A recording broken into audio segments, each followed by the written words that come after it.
வணக்கம். இந்திய நேரப்படி இரவு 8:30 மணி செய்திகள். முதலில் தலைப்புச் செய்திகளை காணலாம். குவைத் நாட்டிற்கு சென்றுள்ள பிரதமர் நரேந்திர மோடிக்கு தி ஆர்டர் ஆஃப் முபாரக் அல் கபீர் என்ற குவைத் நாட்டின் உயரிய விருது வழங்கி கௌரவிப்பு. திமுக வலிமையுடன் இருப்பதால் 2026ஆம் ஆண்டு திமுக வெற்றி பெற்று ஆட்சி அமைக்கும். முதலமைச்சர் மு.க.ஸ்டாலின் உறுதி. தமிழர் விரோத செயல்களை பாஜக அரசு நிறுத்திக் கொள்ள வேண்டும். மத்திய அமைச்சர் தர்மேந்திர பிரதானுக்கு எழுதிய கடிதத்தில் நாடாளுமன்ற உறுப்பினர் கனிமொழி வலியுறுத்தல். இந்திய கத்தோலிக்க ஆயர்கள் பேரவை ஒருங்கிணைக்கும் கிறிஸ்துமஸ் கொண்டாட்ட நிகழ்வில் நாளை பிரதமர் நரேந்திர மோடி பங்கேற்பு. தமிழ்நாட்டில் உள்ள அனைத்து நீதிமன்றங்களிலும் துப்பாக்கி ஏந்திய காவலர்கள் பாதுகாப்பை வழங்க வேண்டும். தமிழக டிஜிபி சங்கர் ஜிவால் உத்தரவு. கலைஞர் பெயரில் நூலகம், டிஜிட்டல் நூலகம் என்ற திட்டங்களை செயல்படுத்தும் திமுக அரசு ஒன்றிலாவது அம்பேத்கர் பெயர் வைத்துள்ளதா? பாஜக மாநில துணைத் தலைவர் கரு நாகராஜன் கேள்வி. ஆழ்ந்த காற்றழுத்த தாழ்வு பகுதி காரணமாக 24, 25ஆம் தேதிகளில் தமிழகம், புதுவையில் கனமழை பெய்யும். சென்னை வானிலை ஆய்வு மையம் தகவல். இனி விரிவான செய்திகளை காணலாம். குவைத் நாட்டிற்கு சென்றுள்ள பிரதமர் நரேந்திர மோடிக்கு தி ஆர்டர் ஆஃப் முபாரக் அல் கபீர் என்ற குவைத் நாட்டின் உயரிய குடிமக்களுக்கான விருது வழங்கி குவைத் நாடு கௌரவித்துள்ளது. பிரதமர் நரேந்திர மோடி குவைத்திற்கு 2 நாள் அரசுமுறை சுற்றுப்பயணம் மேற்கொண்டுள்ளார். இதற்காக டெல்லியிலிருந்து தனி விமானத்தில் நேற்று புறப்பட்டு சென்ற அவருக்கு அந்நாட்டு விமான நிலையத்தில் துணை பிரதமர் மற்றும் பாதுகாப்பு அமைச்சரான ஷேக் பஹத் யூசுப் சவுத் அல் சபா மற்றும் பலர் வரவேற்றனர். அவருடைய 2 நாட்கள் பயணத்தில் இந்திய வம்சாவளியை சேர்ந்தவர்களை சந்தித்து உரையாடுவதுடன் இந்தியா மற்றும் குவைத் இடையே பல்வேறு பிரிவுகளில் நட்புறவை வலுப்படுத்தும் வகையில் குவைத் தலைவர்களுடன் பிரதமர் நரேந்திர மோடி பேச்சுவார்த்தை நடத்தினார். இந்த சூழலில் பிரதமர் நரேந்திர மோடிக்கு குவைத் நாட்டின் உயர் விருதான குவைத் அமீர் ஷேக் மில் அல் அஹமத் அல் ஜபர் அல் சபா என்ற விருது வழங்கி கௌரவிக்கப்பட்டது. திமுக வலிமையுடன் இருப்பதாகவும் 2026ஆம் ஆண்டு திமுக வெற்றி பெற்று ஆட்சி அமைக்கும் எனவும் முதலமைச்சர் மு.க.ஸ்டாலின் தெரிவித்துள்ளார். சென்னை தேனாம்பேட்டையில் உள்ள அண்ணா அறிவாலயத்தில் திமுக செயற்குழு கூட்டம் இன்று நடைபெற்றது. கூட்டத்தில் முதலமைச்சர் மு.க.ஸ்டாலின் உரையாற்றினார்.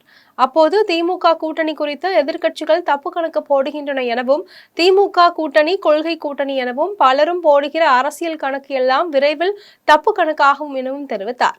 மேலும் ஓயாமல் உழைக்கும் நமக்கு உற்சாகம் தருவது தொடர் வெற்றிகள் தான் என்றும், தமிழகத்தை பின்னுக்கு தள்ள வேண்டும் என்று பாஜக நெருக்கடி தருகிறது என்றும், எவ்வளவு நெருக்கடியில் ஆட்சிக்கு வந்தாலும் அதனை கடந்து தமிழகத்தை முன்னேற்றி கொண்டிருக்கிறோம் என்றும், திமுக ஆட்சி அமைந்ததிலிருந்து மக்கள் நலத்திட்டங்களை செய்து வருகிறோம் என்றும், பதவிகளுக்காக கொள்கைகளில் சமரசம் செய்யாமல் ஆட்சிக்கு வந்துள்ளோம் என்றும் தெரிவித்த அவர் 75 ஆண்டுகளை கடந்து திமுக வலிமையுடன் இருப்பதாகவும் 2026ஆம் ஆண்டு திமுக வெற்றி பெற்று ஆட்சி அமைக்கும் எனவும் முதலமைச்சர் மு.க.ஸ்டாலின் தெரிவித்துள்ளார்.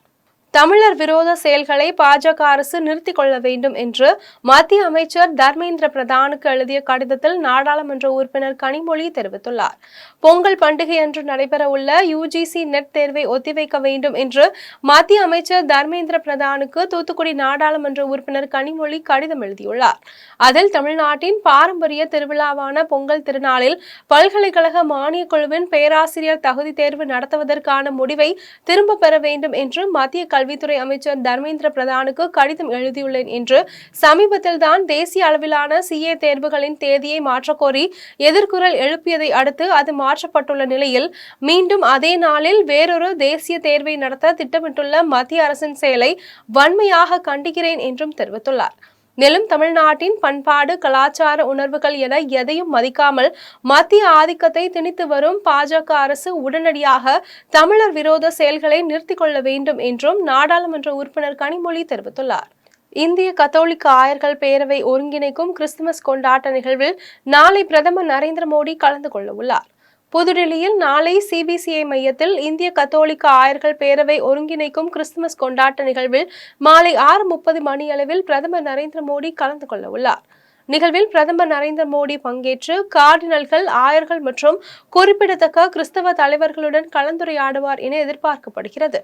அவரது பங்கேற்பின் மூலம் கலாச்சாரம் தொடர்பான உரையாடல்கள் ஊக்குவிக்கப்படும் என்றும் இது கிறிஸ்தவ சமூகத்துடன் உறவுகளை வலுப்படுத்தும் அரசின் எதிர்பார்ப்பை வெளிப்படுத்துகிறது என்றும் பிரதமர் அலுவலகம் தெரிவித்துள்ளது.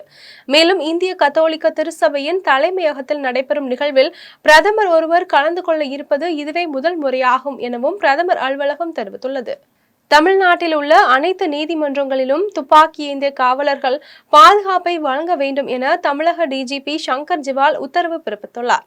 நெல்லையில் நீதிமன்ற வளாகத்தில் இளைஞர் வெட்டி கொலை செய்யப்பட்ட சம்பவம் தமிழ்நாட்டில் பெரும் அதிர்ச்சியை ஏற்படுத்தியது. இதனை அடுத்து தமிழ்நாட்டில் உள்ள அனைத்து நீதிமன்றங்களிலும் துப்பாக்கி ஏந்திய காவலர்கள் பாதுகாப்பை வழங்க வேண்டும் என தமிழக டிஜிபி சங்கர் ஜிவால் உத்தரவு பிறப்பித்துள்ளார். அதில் பாதுகாப்பு பணியில் ஈடுபடும் காவல்துறையினர் பிஸ்டல் மற்றும் நீண்ட ரேஞ்ச் துப்பாக்கியை பயன்படுத்த வேண்டும் என்றும் இது தொடர்பாக என்ன நடவடிக்கை எடுக்கப்பட்டது என்பது குறித்து 23ஆம் தேதிக்குள் அறிக்கை தாக்கல் செய்யவும் காவல்துறை அதிகாரிகளுக்கு டிஜிபி சங்கர் ஜிவால் அறிவுறுத்தியுள்ளார். கலைஞர் பெயரில் நூலகம், டிஜிட்டல் நூலகம் போன்ற திட்டங்களை செயல்படுத்தும் திமுக அரசு ஒன்றிலாவது அம்பேத்கர் பெயரை வைத்துள்ளதா என்று பாஜக மாநில துணைத் தலைவர் கரு நாகராஜன் கேள்வி எழுப்பியுள்ளார். சென்னை தியாகராய நகரில் உள்ள பாஜக தலைமை அலுவலகமான கமலாலயத்தில் பாஜக மாநில துணைத் தலைவர் கரு நாகராஜன் செய்தியாளர்களை சந்தித்து பேசினார். அப்போது அம்பேத்கரை அவமதித்ததாக மத்திய உள்துறை அமைச்சர் அமித்ஷாவை கண்டித்து திமுக தீர்மானம் நிறைவேற்றியுள்ளது என்றும் அந்த தீர்மானம் சட்டப்படி குற்றம் எனவும் பாஜக மாநில தலைவர் அண்ணாமலையிடம் முறையிட்டு தீர்மானத்திற்கு எதிராக நிச்சயம் வழக்கு தொடுப்போம் எனவும் கரு நாகராஜன் தெரிவித்தார். மேலும் கலைஞர் பெயரில் நூலகம், டிஜிட்டல் நூலகம் போன்ற திட்டங்களை செயல்படுத்தும் திமுக அரசு ஒன்றிலாவது அம்பேத்கர் பெயர் வைத்துள்ளதா என்றும் 2026இல் திமுக 200 இடங்களில் வெற்றி பெறும் என்பது கற்பனைதான் என்றும் பொதுமக்கள் பாதிக்காத வகையில் எண்ணூர் அனல் மின் நிலைய விரிவாக்கத்தை மாநில அரசு செயல்படுத்த வேண்டும் எனவும் பொதுமக்கள் எதிர்ப்பு இருந்தால் திட்டத்தை கைவிட வேண்டும் எனவும் பாஜக மாநில துணைத் தலைவர் கரு நாகராஜன் தெரிவித்துள்ளார். ஆழ்ந்த காற்றழுத்த தாழ்வு பகுதி காரணமாக 24, 25ஆம் தேதிகளில் தமிழகம் மற்றும் புதுவையில் கனமழை பெய்யும் என்று சென்னை வானிலை ஆய்வு மையம் தெரிவித்துள்ளது. இது தொடர்பாக சென்னை வானிலை ஆய்வு மையம் செய்தி வெளியிட்டுள்ளது. அதில் நேற்று மத்திய மேற்கு வங்கக்கடல் பகுதிகளில் நிலவிய காற்றழுத்த தாழ்வு மண்டலம் நேற்று மாலையில் அதே பகுதியில் ஆழ்ந்த காற்றழுத்த தாழ்வு பகுதியாக வலுவிழந்து இன்று காலை ஆழ்ந்த காற்றழுத்த தாழ்வு பகுதியாக அதே பகுதியில் நிலவுகிறது. இது மேற்கு தென்மேற்கு திசையில் நகர்ந்து வருகிற 24ஆம் தேதி தென்மேற்கு வங்கக்கடல் பகுதியை ஒட்டிய வட தமிழகம் மற்றும் தெற்கு ஆந்திரா கடலோர பகுதிகளை நோக்கி நகரும் என்பதால் 24, 25ஆம் தேதிகளில் தமிழகத்திற்கு ஓரிரு இடங்களில் புதுவை மற்றும் காரைக்கால் பகுதிகளிலும் இடி மின்னலுடன் கூடிய லேசானது முதல் மிதமான மழை பெய்யக்கூடும் என்றும் செங்கல்பட்டு, விழுப்புரம், கடலூர் மாவட்டங்களில் ஓரிரு இடங்களில் புதுவையில் கனமழை பெய்ய வாய்ப்புள்ளது என்றும் சென்னை வானிலை ஆய்வு மையம் தெரிவித்துள்ளது. அன்னை தெரசா கிராம வளர்ச்சி நிறுவனத்தின் சமூக பணியை பாராட்டி தொடர்ந்து சமூக பணியாற்ற ரூபாய் 5 லட்சம் வழங்குவதாக துணை நூல்துறை அமைச்சர் காந்தி அறிவித்துள்ளார். ராணிப்பேட்டை மாவட்டம் அரக்கோணம் CSI தூய அந்திரேயர் ஆலய சமூக கூடத்தில் அன்னை தெரசா கிராம வளர்ச்சி நிறுவனம் சார்பில் கிறிஸ்துமஸ் விழா, ஏழைகளுக்கு நலத்திட்ட உதவிகள் வழங்கும் விழா மற்றும் சிறந்த சேவைக்கான அன்னை தெரசா விருது வழங்கும் விழா என முப்பெரும் விழா நடைபெற்றது. விழாவில் சிறப்பு அழைப்பாளராக கைத்தறி மற்றும் துணி நூல்துறை அமைச்சர் ஆர் காந்தி கலந்து கொண்டு கிறிஸ்துமஸ் விழாவை முன்னிட்டு ஏழை எளியவர்களுக்கு நலத்திட்ட உதவிகளை வழங்கினார். அதைத் தொடர்ந்து அரசு மருத்துவர்கள், செவிலியர்கள் என 12 நபர்களுக்கு சிறந்த சேவைக்கான அன்னை தெரசா விருது வழங்கி பாராட்டினார். மேலும் அன்னை தெரசா கிராம வளர்ச்சி நிறுவனத்தின் சமூக பணியை பாராட்டி தொடர்ந்து சமூக பணியாற்ற ரூபாய் 5 லட்சம் வழங்குவதாக அறிவித்தார். விழாவில் பிரின்ஸ் தேவ ஆசிர்வாதம், IT தேவ ஆசிர்வாதம் உட்பட ஏராளமானோர் கலந்து கொண்டனர். மணமேல்குடியில் மாவீரன் நெப்போலியன் இளைஞர்களால் நடத்தப்பட்ட மாபெரும் மாட்டுவண்டி எல்கை பந்தயம் வெற்றி பெற்ற மாட்டுவண்டி உரிமையாளர்களுக்கு 3 லட்சம் பரிசு தொகையுடன் நினைவு கேடயங்கள் வழங்கப்பட்டது. புதுக்கோட்டை மாவட்டம் அறந்தாங்கி அடுத்த மணமேல்குடியில் மாவீரன் நெப்போலியனின் 14ஆம் ஆண்டு நினைவு தினத்தை முன்னிட்டு நெப்போலியன் இளைஞர்கள் சார்பில் மாட்டுவண்டி எல்லை பந்தயம் நடைபெற்றது. பெரிய மாடு, நடுமாடு, கரிச்சான் மாடு என்று 3 பிரிவுகளாக நடைபெற்ற போட்டியில் புதுக்கோட்டை, திருச்சி, தஞ்சை, கோவை, ஈரோடு, மதுரை, ராமநாதபுரம் உள்ளிட்ட பல்வேறு மாவட்டங்களிலிருந்து கொண்டு வரப்பட்ட 100க்கும் மேற்பட்ட இரட்டை மாட்டு வண்டிகள் கலந்து கொண்டன. போட்டியில் கலந்து கொண்ட இரட்டை மாட்டு வண்டிகள் நிர்ணயிக்கப்பட்ட பந்து இலக்கினை நோக்கி சீறி பாய்ந்தன. போட்டியில் கலந்து கொண்டு வெற்றி பெற்ற மாட்டு வண்டி உரிமையாளர்களுக்கு மொத்தம் ரூபாய் 3 லட்சம் ரொக்க பரிசும் மற்றும் நினைவு கேடயங்களும் வழங்கப்பட்டன. மணமேல்குடி கட்டுமாவடி சாலையில் நடைபெற்ற பந்தய நிகழ்ச்சியை சாலையின் இருபுறமும் நின்று கொண்டு ஆயிரக்கணக்கானோர் கண்டு களித்தனர். அரியலூரில் பெண்களுக்கு எதிரான வன்கொடுமைகளை ஒழிப்பதற்கான விழிப்புணர்வு பேரணியில் நூற்றுக்கணக்கான பெண்கள் கலந்து கொண்டு பொதுமக்களுக்கு விழிப்புணர்வு ஏற்படுத்தினர். நாட்டில் பெண்களுக்கு எதிரான வன்கொடுமைகளை ஒழிப்பதற்கான பாலின அடிப்படையிலான பாகுபாட்டிற்கு எதிராக சமூகம் என்பது குறித்து தேசிய ஊரக வாழ்வாதார இயக்கத்தின் சார்பில் மாவட்ட ஆட்சியர் வளாகத்தில் விழிப்புணர்வு பேரணி நடைபெற்றது. பேரணியை மாவட்ட ஆட்சியர் ரத்னசாமி தொடங்கி வைத்தார்.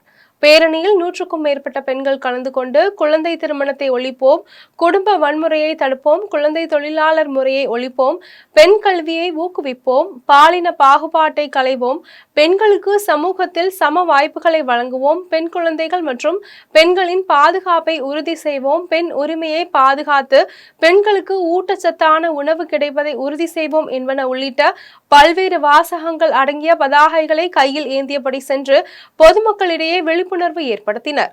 பேரணியில் நூற்றுக்கணக்கான சுய உதவிக்குழு பெண்கள், மகளிர் திட்ட அலுவலர்கள் என பலர் கலந்து கொண்டனர்.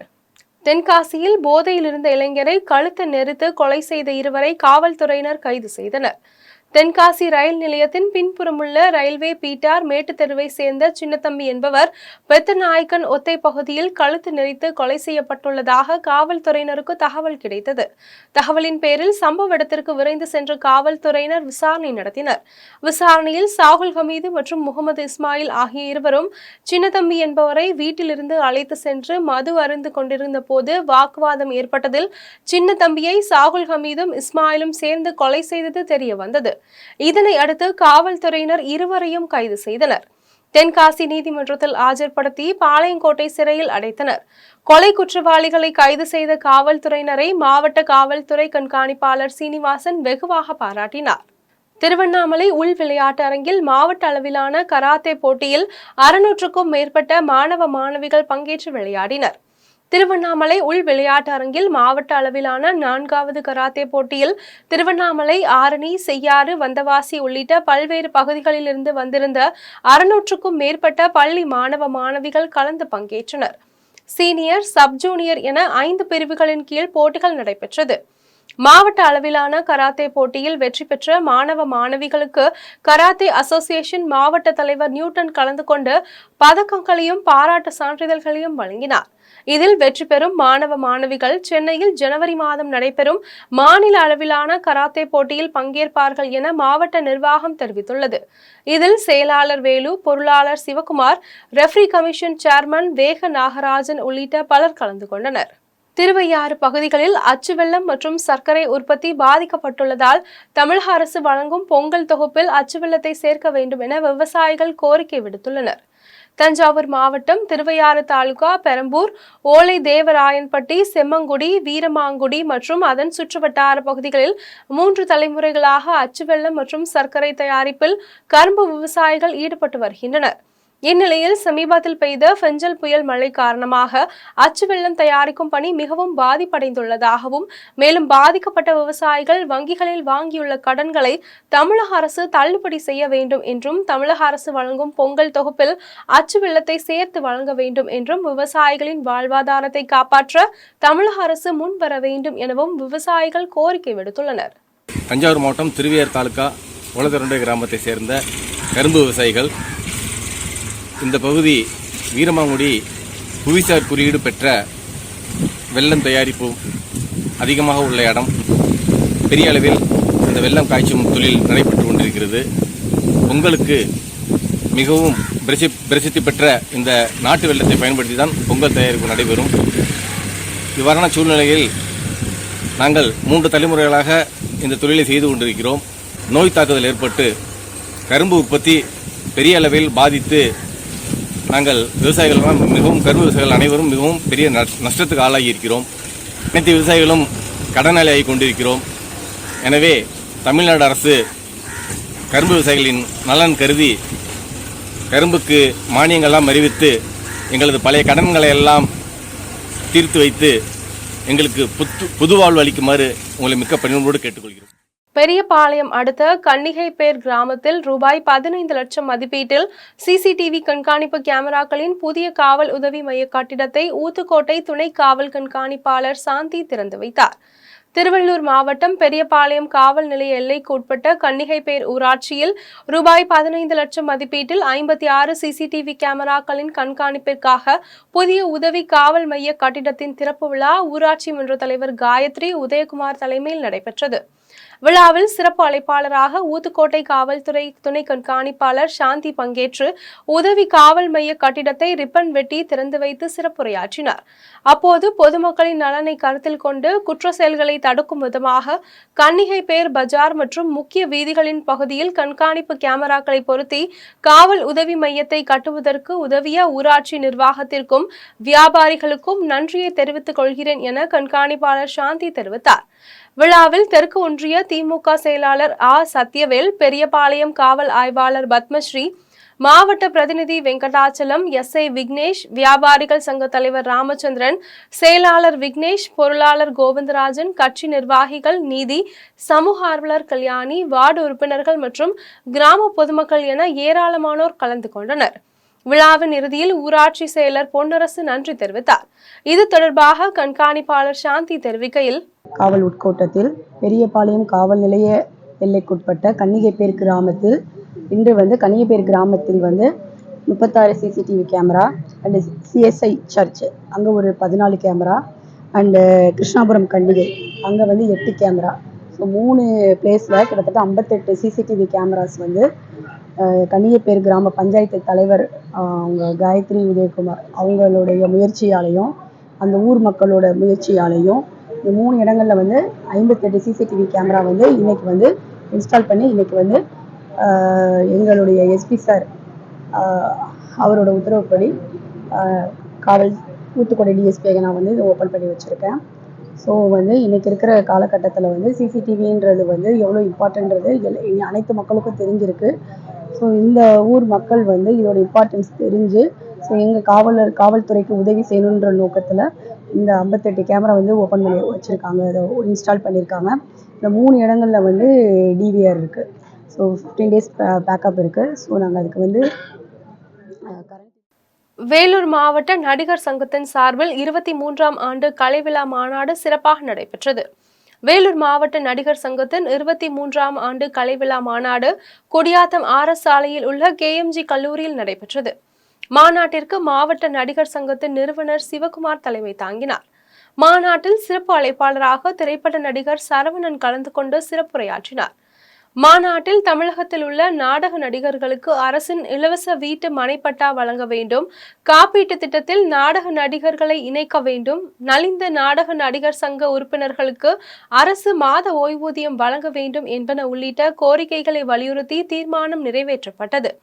அதன் பின்னர் வேலூர் மாவட்டத்தில் தூய்மை பணியில் சிறந்து விளங்கிய குடியாத்தம் செருவங்கி பஞ்சாயத்து தலைவர் சாந்தி மோகனுக்கு சேவை ரத்னா விருதை நடிகர் சங்கத்தின் நிறுவனர் சிவகுமார் வழங்கினார்.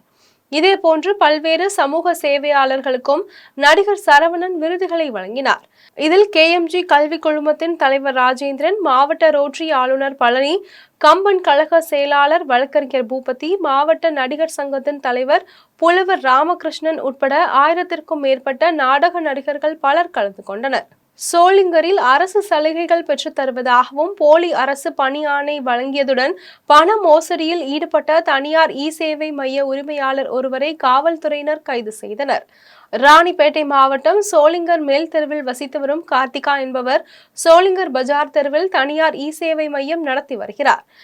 சேவை மையத்தில் பதிவு செய்ய வருபவர்களிடம் அரசின் முதியோர் உதவித்தொகை, அரசு சலுகைகள், அரசு வேலை வாங்கி தருவதாகவும் கட்டுமான தொழில் செய்பவர்களுக்கு கடன் பெற்று தருவதாகவும் கூறி பலரிடம் பல லட்சம் ரூபாய் மோசடி செய்தது தொடர்பாக அளிக்கப்பட்ட புகாரின் அடிப்படையில் வருவாய்த்துறையினர் சேவை மையத்திற்கு கடந்த 10ஆம் தேதி சீல் வைத்தனர். இந்நிலையில் பணத்தை பறிகொடுத்து பாதிக்கப்பட்டவர்கள் கார்த்திகா மீது சோளிங்கர் காவல் நிலையத்தில் புகார் அளித்ததை தொடர்ந்து மாவட்ட காவல்துறை கண்காணிப்பாளர் கிரண் ஸ்ருதி உத்தரவிட்டதன் பேரில் மாவட்ட குற்றப்பிரிவு காவல்துறையினர் வழக்கு பதிவு செய்து விசாரணை மேற்கொண்டு வந்த நிலையில் போலி அரசு பணி ஆணை மோசடியாக பணம் பெற்றது, பணம் கொடுத்தவர்களை மிரட்டியது உள்ளிட்ட பல்வேறு ஆவணங்களை கைப்பற்றினர். அதனைத் தொடர்ந்து தலைமறைவாக இருந்த கார்த்திகாவை காவல்துறையினர் கைது செய்து நீதிமன்ற காவலுக்கு அனுப்பி வைத்தனர். உளுந்தூர்பேட்டை தொகுதி திருநாவலூர் ஒன்றியத்திற்கு உட்பட்ட செஞ்சிக்குப்பம் கிராமத்தில் பெஞ்சல் புயலால் பாதிக்கப்பட்ட விவசாயிகள் மற்றும் பொதுமக்களுக்கு புதிய தளிர் அறக்கட்டளை சார்பில் நிவாரண உதவி வழங்கப்பட்டது. கள்ளக்குறிச்சி மாவட்டம் திருநாவலூர் ஊராட்சி ஒன்றியத்திற்கு உட்பட்ட செஞ்சிக்குப்பம் கிராமத்தில் புதிய தளிர் அறக்கட்டளை சார்பில் பெஞ்சல் புயல் மழையால் பாதிக்கப்பட்ட குடும்பங்களுக்கு நிவாரணம் வழங்கும் நிகழ்ச்சி நடைபெற்றது.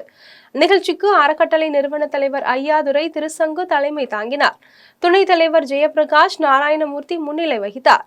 நிகழ்ச்சியில் சிறப்பு அழைப்பாளர்களாக கலால் துறையில் ஓய்வு பெற்ற துணை ஆணையர் சண்முகசுந்தரம், பாலி அரசு மேல்நிலைப் பள்ளியின் தமிழ் ஆசிரியர் அழகுலிங்கம் மற்றும் புதிய தளிர் அறக்கட்டளை நிர்வாகிகள் விஜயானந்த், குரலரசன், ஆனந்தி, அரவிந்த், கிருஷ்ணராஜ், அஜித், நவீன், சந்துரு ஆகியோர் கலந்து கொண்டு 65க்கும் மேற்பட்ட குடும்பங்களுக்கு அரிசி, பருப்பு, சர்க்கரை, கோதுமை மாவு உள்ளிட்ட மளிகை பொருட்களின் தொகுப்பை வழங்கினர். நிகழ்ச்சியின் இறுதியில் மரக்கன்றுகள் நட்டு வைக்கப்பட்டது. கடந்த ஆண்டு நடப்பட்ட 100க்கும் மேற்பட்ட மரக்கன்றுகளை முறையாக பராமரித்த சுமதி என்பவருக்கு அறக்கட்டளையின் சார்பில் பொன்னாடை அணிவித்து அன்பளிப்பு வழங்கி கௌரவிக்கப்பட்டது. சென்னை போரூரில் ராம்ராஜ் காட்டன் நிறுவனத்தின் பிரம்மாண்டமான புதிய கிளையை மதுரவாயல் சட்டமன்ற உறுப்பினர் காரம்பாக்கம் கணபதி திறந்து வைத்தார். சென்னை போரூர் காரம்பாக்கத்தில் ராம்ராஜ் காட்டன் நிறுவனத்தின் 2 தளங்களுடன் கூடிய பிரம்மாண்ட புதிய ஷோரூம் திறப்பு விழா நடைபெற்றது. விழாவில் மதுரவாயல் சட்டமன்ற உறுப்பினர் காரம்பாக்கம் கணபதி கலந்து கொண்டு புதிய ஷோரூமை ரிப்பன் வெட்டி திறந்து வைத்தார். போரூர் காவல் ஆணையர் கலியசுந்தரம் முதல் விற்பனையை துவக்கி வைத்தார். அதனை சட்டமன்ற உறுப்பினர் கணபதி பெற்றுக்கொண்டார். புதிய ஷோரூம்களில் ராம்ராஜ் காட்டன் ஃபேன்சி பார்டர் வேட்டி, கரைப்படியாத வேட்டி, நறுமண வேட்டி, பிரிங்கிள் ஃப்ரீ வேட்டி, சுபமுகூர்த்த வேட்டி மற்றும் காட்டன் சேலைகள், பட்டு சேலைகள், ஷர்ட்டுகள், குழந்தைகளுக்கான ரகங்கள் என பல ரகங்கள் விற்பனைக்கு வைக்கப்பட்டுள்ளது. விழாவை தொடர்ந்து ராம்ராஜ் காட்டன் நிறுவனத்தின் தலைவர் KR நாகராஜன் செய்தியாளர்களிடம் தெரிவிக்கையில், போரூர் கிளையை இன்று மதுரவாயல் சட்டமன்ற உறுப்பினர் காரப்பாக்கம் கணபதி MLA அவர்களுடைய பொற்கரங்களால் திறந்து வைக்கப்பட்டது. ராம்ராஜ் காட்டன் ஆரம்பித்து 42 வருடங்கள் ஆகிவிட்டது. இந்த 42 வருடங்களாக எங்களுடைய கொங்கு பெல்ட்டில், அதாவது கோயம்புத்தூரிலிருந்து சேலம் வரை இருக்கக்கூடிய கிராமப்புற நெசவாளர்களுக்கு வேலைவாய்ப்பு கொடுத்து இதுவரை ஒரு 50,000 குடும்பங்கள் எங்களை சார்ந்துள்ளது என்பதை இந்த நேரத்தில் தெரிவித்துக் கொள்கிறோம். எங்களுடைய தயாரிப்புகளை அனைத்தும் இந்தியா முழுவதும் மட்டுமல்லாமல் உலகம் முழுவதும் நம்முடைய கலாச்சாரனுடைய வேட்டியை ஒரு பெருமை மிகுந்த தயாரிப்பை நாங்கள் சப்ளை செய்து கொண்டிருக்கிறோம். தமிழகத்தில் இளைஞர்களுக்கு அரசு வேலை கிடைத்ததாக தெரியவில்லை என்றும் TNPSC தேர்வுகளும் சரியாக நடைபெறுவதில்லை என்றும் திருவண்ணாமலையில் அமமுக தலைவர் TTV தினகரன் தெரிவித்துள்ளார். திருவண்ணாமலை நகரம் வேலூர் சாலையில் உள்ள அர்பனா ஹோட்டலில் அம்மா மக்கள் முன்னேற்ற கழக பொதுச் செயலாளர் TTV தினகரன் செய்தியாளர்களை சந்தித்து பேசினார். அப்போது மெல்ல மெல்ல மூழ்கி கொண்டிருப்பது பழனிசாமியின் கப்பல்தான் என்றும் 2026 சட்டமன்ற தேர்தலுக்கு பிறகு அதிமுக என்ற கட்சிக்கு பழனிசாமி முடிவுரை எழுதி விடுவார் என்றும், எனவே அம்மாவின் தொண்டர்கள் அனைவரும் ஒன்றிணைந்துதான் திமுகவை எதிர்க்க முடியும் என்றும், அவரது சுயநலத்திற்காக இயக்கத்தை அழிக்க பார்க்கிறார் எனவும் எடப்பாடி பழனிசாமி மீது TTV தினகரன் குற்றம் சாட்டினார். மேலும் ரூபாய் 16 கோடி மதிப்பீட்டில் கட்டப்பட்ட பாலம் அடித்து சென்ற சம்பவம் இந்த ஆட்சியின் ஒரு பானை சோற்றுக்கு ஒரு சோறு பதம் என்ற உதாரணத்திற்கு ஒப்பாகும் என்றும், அமைச்சர் தொகுதியில் ஒவ்வொரு திட்டத்திற்கும் 25 முதல் 30% கமிஷன் பெறப்படுகிறது என்றும் பொதுப்பணித்துறை அமைச்சர் ஏவா வேலு மீதும் அமமுக பொதுச் செயலாளர் TTV தினகரன் குற்றம் சாட்டினார். தமிழ்நாட்டு மக்களுக்கு தீர்வு விளைக்கிற எந்த ஒரு திட்டமே திமுக ஆட்சியில இருக்கிறப்பதான் அது அரங்கேறும். எப்படி 74ல கச்சத்தீவை முதல்வராக இருந்த பெரியவர் கருணாநிதி தாரை வார்த்து கொடுத்தாரோ, அது இன்றைய அளவுக்கு நமது மீனவர்கள் தினம் தினம் கடல்ல சென்று மீன் பிடிக்கிறப்ப எல்லை தாண்டிட்டதா சொல்லி எல்லாம் கைது செய்யப்பட்டு சிறையில் அடைக்கப்பட்டு இந்திய அரசாங்கத்திற்கு அது பெரிய தலைவலியா இருக்கு. டெய்லி பேசிட்டு அவங்கள்ட்ட பேசி அவங்கள ஒரு நட்புறவு நாடா இருக்கிறதுனால அது பண்ண முடியும். அதே போல காவிரி பிரச்சனையிலையும் தெரியும், அந்த ஒப்பந்தம் காலாவதியாக விட்டாரு. இந்த வரைக்கும் இன்னைக்கு டெல்டா பகுதி, காவிரி படுகை மாவட்டங்கள், காவிரி தமிழ்நாட்டுல பல மாவட்டங்களுடைய குடிநீர் பிரச்சனையா இருக்கு. அதுக்கெல்லாம் இன்னைக்கு பிரச்சனையா இன்னைக்கு நாம நீதிமன்றங்கள்லயும் தீர்ப்பாயங்களை அணுகி விவசாயிகள்லாம் போராடி கர்நாடகா கவர்மெண்ட் தண்ணி கொடுக்காம நம்ம இழுத்தடிச்சு அங்க மிதமிஞ்சி மழை பெஞ்சாதான் தண்ணி வருங்கிற அளவுக்கு காரணமும் திமுக ஆட்சி தான். இது போல நீட் தேர்வு வர்றதுக்கு காரணமா இருந்ததும் திமுக காங்கிரஸ் கூட்டணி ஆட்சி தான். 2026 சட்டமன்ற தேர்தலில் தமிழ்நாடு ஓய்வூதிய அரசு ஊழியர்களுக்கு நலத்திட்ட உதவிகளை யார் செய்து தருகிறார்களோ அவர்களுக்கு தான் 6 லட்சத்திற்கும் மேற்பட்ட ஓய்வூதியதாரர்கள் வாக்களிப்போம் என்று ஸ்ரீபெரும்புதூரில் நடைபெற்ற ஓய்வூதியர்கள் தின விழாவில் வட்டக்கிளையின் கௌரவ தலைவர் ஆர் ரவிச்சந்திரபாபு தெரிவித்துள்ளார். காஞ்சிபுரம் மாவட்டம் ஸ்ரீபெரும்புதூரில் உள்ள தனியார் திருமண மண்டபத்தில் 12வது ஆண்டிற்கான தமிழ்நாடு ஓய்வூதிய தின விழா நடைபெற்றது. விழாவிற்கு வட்டக்கிளை தலைவர் எம் தாமோதரன் தலைமை தாங்கினார். விழாவிற்கு முன்னிலை பெற்று வட்டக்கிளையின் கௌரவ தலைவர் ஆர் ரவிச்சந்திரபாபு பேசினார். அப்போது தமிழக முதலமைச்சர் மு.க.ஸ்டாலின் கடந்த தேர்தலின் போது ஓய்வுற்ற அரசு அதிகாரிகளுக்கு ஓய்வூதிய தொகை மற்றும் அனைத்து நலத்திட்ட உதவிகளையும் செய்து தருகிறோம் என்று வாக்குறுதி அளித்தார். வாக்குறுதியின்படி இதுவரையிலும் ஓய்வூதிய அதிகாரிகளுக்கு எதுவும் செய்யவில்லை என்றும் ஆர் ரவிச்சந்திரபாபு தெரிவித்தார். மேலும் வருகின்ற 2026 சட்டமன்ற தேர்தலில் தமிழ்நாடு ஓய்வூதிய அரசு ஊழியர்களுக்கு நலத்திட்ட உதவிகளை யார் செய்து தருகிறார்களோ அவர்களுக்கு தான் 6 லட்சத்திற்கும் மேற்பட்ட ஓய்வூதியதாரர்கள் ஒன்று திரண்டு வாக்களிப்போம் என்றும் ஆர் ரவிச்சந்திரபாபு தெரிவித்தார். விழாவில் எஸ் சண்முகம், வட்டக்கிளை பொதுச் செயலாளர் கே ராம்மோகன், வட்டக்கிளை இணை செயலாளர் கோவிந்தன், வட்டக்கிளை ஒருங்கிணைப்பாளர் சத்யமூர்த்தி, வட்டக்கிளை இணை செயலாளர் தயாநிதி, வட்டக்கிளை இணை செயலாளர் சத்யமூர்த்தி உட்பட பலர் கலந்து கொண்டனர். சென்னை திருவிக நகர் கோபாலபுரத்தில் அம்பேத்கரை அவமதித்த உள்துறை அமைச்சர் அமித்ஷாவை கண்டித்து காங்கிரஸ் கட்சியினர் கண்டன ஆர்ப்பாட்டத்தில் ஈடுபட்டனர். நமது தாய் திருநாட்டின் அரசியல் அமைப்பின் தந்தை, சமத்துவம், சமூக நீதியின் அடையாளமாக போற்றப்படும் பாபா சாஹேப் அம்பேத்கர் மீது இழிவான கருத்துக்களை மக்களவையில் பதிவு செய்த மத்திய உள்துறை அமைச்சர் அமித்ஷா பகிரங்க மன்னிப்பு கேட்க வேண்டும், அமித்ஷாவை பதவி நீக்கம் செய்ய வேண்டும் என வலியுறுத்தியும் அமித்ஷாவின் இத்தகைய இழிவான பேச்சை திசை திருப்பும் நோக்கத்தில் மக்கள் தலைவர் ராகுல் காந்தியின் மீது பொய் குற்றச்சாட்டை சுமத்தி வழக்கு பதிவு செய்துள்ள மத்திய பாஜக அரசை கண்டித்தும் தமிழகம் முழுவதும் கண்டன ஆர்ப்பாட்டங்கள் நடைபெற்று வந்த நிலையில் காங்கிரஸ் கமிட்டியின் மாநில தலைவர் செல்வ பெருந்தகையின் அறிவிப்பின்படியும் வடசென்னை மேற்கு மாவட்ட காங்கிரஸ் கமிட்டி ஜே டில்லி பாபுவின் அறிவுறுத்தலின்படியும் வடசென்னை மேற்கு மாவட்ட காங்கிரஸ் கமிட்டி சார்பில் திருவிக நகர் கோபாலபுரத்தில் அமைந்துள்ள அம்பேத்கர் சிலை அருகே சர்க்கிள் தலைவர் ஆனந்தராம், முரளி, ஹரிபாபு தலைமையில் சர்க்கிள் தலைவர்கள், வட்ட தலைவர்கள் முன்னிலையிலும் அம்பேத்கரை அவமதித்த மத்திய உள்துறை அமைச்சர் அமித்ஷாவை கண்டித்து காங்கிரஸ் கட்சியினர் கண்டன ஆர்ப்பாட்டத்தில் ஈடுபட்டனர். இதில் மாவட்ட தலைவர் கோபிநாத், காதர் மொய்தீன், மாவட்ட நிர்வாகிகள் மீர் பஞ்சலி, சூர்யா, பாபு, அப்துல் அலீம், ராஜாமணி, சிகாமணி, பொன்னுரங்கம், ஷாஜகான் உள்ளிட்ட பலர் கலந்து கொண்டனர். அங்கு அவரின் காதில் ஒலிக்கும்படியும் அமித்ஷா அவர்கள் கைது செய்யும் வரை நாங்கள் போராடுவோம். ஏனென்றால் ஏன் அமித்ஷாவை இதுவரை கைது செய்யவில்லை? நாங்களும் 7 நாட்களாக போராட்டத்தில் ஈடுபட்டு வருகிறோம். அந்த மோடி காதில் இது ஒலிக்கவில்லையா என்று நாங்கள் கடின உரை எழுப்புகின்றோம். இது தொடர்ச்சியாக இருந்தால் சாகுமணி அடிக்கும் வரை நாங்கள் காங்கிரஸ்காரின் போராட்டம் தொடரும்.